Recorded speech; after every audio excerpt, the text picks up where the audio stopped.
Oke, hari ini kita akan bongkar tuntas sebuah strategi trading profesional yang benar-benar pakai aturan. Tujuannya, buat nemuin order block. Itu loh, zona supply atau demand penting yang probabilitasnya tinggi. Gak pakai lama, kita langsung mulai aja. Pernah nggak sih ngerasa frustrasi banget kayak gini? Anda udah nemu order block yang kelihatannya oke banget, terus Anda masuk posisi, harganya malah tembus gitu aja. Tenang, Anda nggak sendirian kok. Ini masalah klasik yang dialami banyak banget trader. Zonanya banyak, tapi malah milih yang salah. Oke, jadi masalahnya tuh di mana sih sebenarnya? Kenyataannya, market itu jarang banget rapi. Seringnya, setelah ada pergerakan harga yang kencang, bakal ada beberapa zona order block yang ditinggalin. Nah, kalau kita coba masuk di semua zona itu tanpa sistem yang jelas, itu sama aja kayak nebak-nebak kan, jatuhnya judi. Jadi gimana caranya biar kita bisa milih zona yang tepat dengan percaya diri? Ini dia nih, peta jalan kita. Kita mulai dari masalah utamanya, terus kita belajar cara nyaring zona emas, cari sinyal konfirmasi, lihat contoh eksekusi buy dan sell, dan di akhir, kita bakal punya buku aturan trading yang bisa langsung Anda pakai. Oke, bagian pertama, dilema order block. Sebelum kita ngomongin solusi, kita harus benar-benar paham dulu nih, akar masalahnya apa. Ini penting banget, karena ini fondasi dari keseluruhan strategi yang akan kita bangun. Pasti sering ngalamin kan, skenario kayak gini. Harga berhasil bikin break of structure, nembus level penting gitu. Kelihatannya menjanjikan banget. Tiba-tiba muncul beberapa zona order block baru dan semuanya kelihatan valid. Nah, disinilah jebakannya. Tanpa filter, kita cuma bakal bisa menebak-nebak, dan itu resep buat rugi. Makanya, kita butuh sistem. Dan inilah solusinya. Trader profesional itu nggak nebak-nebak. Mereka punya sistem, punya pendekatan yang jelas buat nyaring noise di market, dan cuma fokus ke zona-zona yang peluangnya paling bagus. Yuk kita lihat dua filter utama yang mereka pakai. Filter pertama, dan ini yang paling krusial, tren. Aturan nomor satunya adalah jangan pernah melawan arus besar.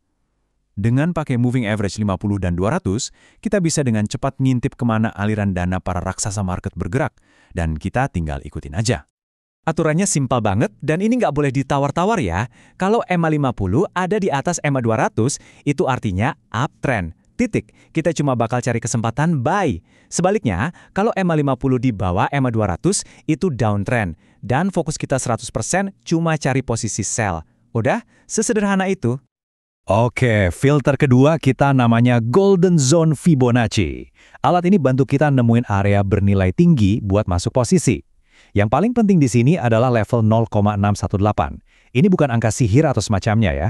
Ini adalah golden ratio, sebuah level psikologis penting di mana market sering banget bereaksi dengan kuat. Gini deh cara mikirnya biar gampang. Kalau mau buy, kita pasti mau beli pas harga lagi diskon kan? Nah, area diskon itu ada di bawah level Fibo 0,618.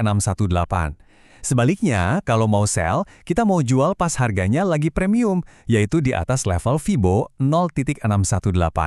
Analogi ini benar-benar bantu kita biar nggak kejebak beli di pucuk atau jual di lembah. Oke, jadi sekarang kita udah punya tren yang searah, dan kita juga udah punya zona harga yang premium atau diskon. Tapi, tunggu dulu. Kita belum langsung pencet tombol buy atau sell loh. Kita butuh satu lagi, lampu hijau terakhir yang mastiin kalau momentumnya beneran ada di pihak kita. Sinyal ini namanya change of character, atau kita sebut aja COCO. Anggap aja ini kayak bukti nyata di time frame yang lebih kecil, misalnya M5, bahwa pasukan pembeli atau penjual udah mulai masuk dan ngambil alih kendali di dalam zona yang kita tandai tadi. Nah, inilah pemicu kita buat bertindak.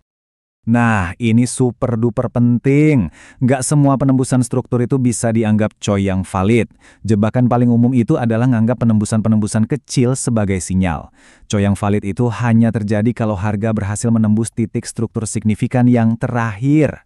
Paham bedanya ini aja udah bisa nyaring 90% sinyal palsu di luar sana. Oke deh, teorinya udah cukup. Sekarang kita praktek. Mari kita gabungin semua aturan ini dan kita lihat studi kasus beneran di pair GBP per USD. Biar kebayang gimana semua ini bekerja di market sesungguhnya. Yuk kita bedah prosesnya satu persatu. Pertama, di time frame H1 kita pastikan ini lagi uptrend. Kedua, kita tarik Fibo dari low ke high, terus kita tandain zona demand kita di area discount. Ketiga, kita turun ke time frame M5 dan sabar, nungguin ada charge yang valid. Keempat, begitu charge terjadi, kita cari order block baru di M5 itu buat titik masuk kita. Terakhir, yang paling penting, kita atur stop loss yang logis dan target profit yang jelas. Biar makin nempel di kepala, kita coba lihat contoh buat posisi sell ya. Logikanya sama persis kok, cuma dibalik 180 derajat. Kali ini kita lihat di emas atau XAU garis miring USD. Perhatiin deh, prosesnya tuh mekanis banget kan. Di H1, kita pastiin downtrend. Terus kita tandain zona supply di area premium Fibo. Begitu harga masuk zona kita pindah ke M5, tunggu choice bearish yang valid sebagai konfirmasi. Dari situ, kita cari order block di M5 buat entry, atur stop loss dan target. Semuanya terstruktur, jelas, nggak pakai feeling. Oke, semua potongan puzzle-nya udah kita kumpulin. Sekarang, mari kita satuin semuanya jadi semacam buku contekan, sebuah checklist simple yang bisa Anda pakai setiap kali mau analisis market. Nah, ini dia intisari dari semua yang kita bahas. Sebelum Anda ambil trade apapun pakai sistem ini, coba jawab dulu pertanyaan-pertanyaan ini. Kalau semua jawabannya iya, baru deh Anda boleh bilang kalau Anda punya setup dengan probabilitas tinggi.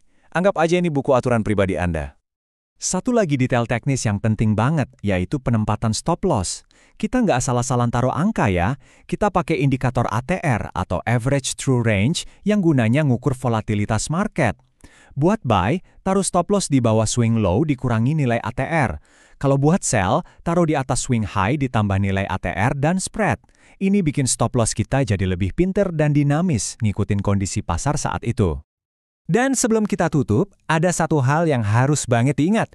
Nggak ada strategi yang 100% anti-loss. Rugi itu bagian dari permainan ini.